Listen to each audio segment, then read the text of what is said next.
A lot of ways, the Tang and Song dynasty were a golden age for Chinese science and technology. We're going to see that in new inventions like porcelain.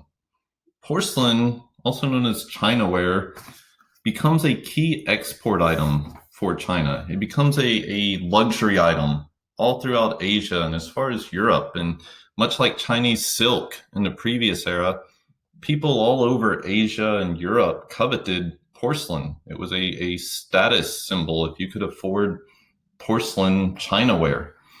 Silk remained a key export of China as well. We're also going to see huge improvements in iron production. Iron production is going to increase 10 times from the 9th to the 12th century in China. Another key invention of this period is gunpowder. Now, gunpowder was invented or discovered by Taoist alchemists who kind of happened upon it. And at first, it was mostly used in fireworks. And gradually over time, they began to develop some primitive bamboo flamethrowers using the technology.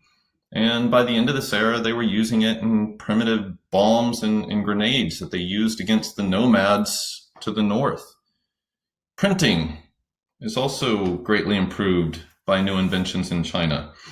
China, before this, typically used block printing, but during this period, they're going to invent movable type. Now, movable type wasn't as practical for China because they had thousands of symbols that they needed in order to use movable type.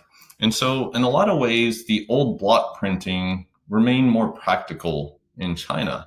But the invention of movable type is going to play a big role in Europe, for example, where it's going to help give rise to the printing press. And even in China, with the development of movable type and block printing, literacy rates are going to increase. We're also going to see China develop the compass. And they used it for navigation. They called it the south pointing needle. They were impressed that it always pointed south. But this is another technology that's going to spread to Europe.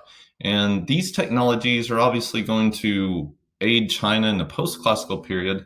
But if you look, a lot of these technologies are also going to make their way to Europe, and it's going to help fuel Europe's age of exploration in the next era.